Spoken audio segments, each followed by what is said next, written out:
Le croyant, le fidèle, l'adorateur de Dieu n'a en aucun cas besoin de réciter des offices répétitifs par morceaux, des rituels, des récitations.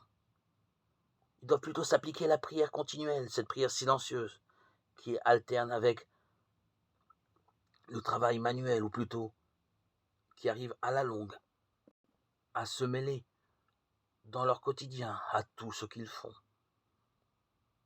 De temps à autre, le travail doit bien s'interrompre et le croyant se tient debout pour prier, les bras étendus. Mais quand il retourne à son travail, la prière ne fléchit pas, elle ne peut fléchir, car elle est inscrite dans son cœur. Elle parle à travers lui. Cette prière peut consister aussi en un continuel murmure de psaumes, de textes, d'écritures, de courtes invocations.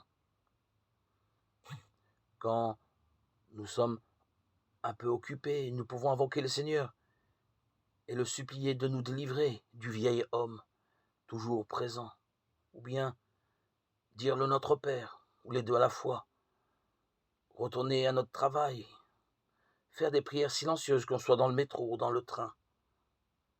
On peut prolonger silencieusement notre prière, mentalement, jusqu'à parvenir à prier sans cesse, comme l'apôtre le demande. Mais nous n'avons pas besoin pour cela de rester debout ou d'avoir un livret de récitation, car c'est toute la journée que notre esprit doit être en prière. Quand nous nous asseyons pour travailler, nous pouvons réciter des psaumes par cœur, mentalement. Au bout de chaque psaume, nous restons toujours en prière.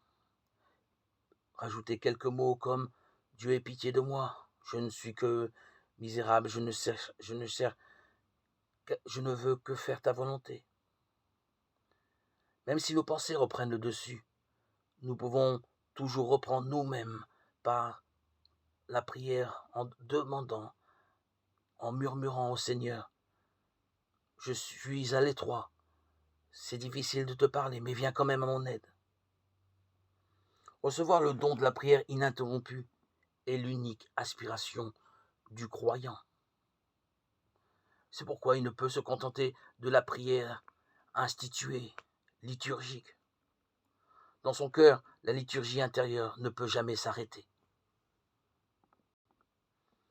Un vrai croyant, un fidèle, un adorateur, un élu ne peut porter la prière que constamment dans son cœur, en se passant de tous ses rituels. Grâce à la prière intérieure, même l'homme le plus isolé peut rester en contact permanent avec Dieu.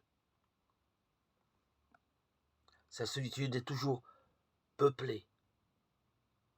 Si éloigné qu'il soit de la communauté, il est toujours très présent, de la présence par excellence, en raison de l'unité infrangible qui le relie, où qu'il soit, au Seigneur, à l'Esprit de vérité en lui.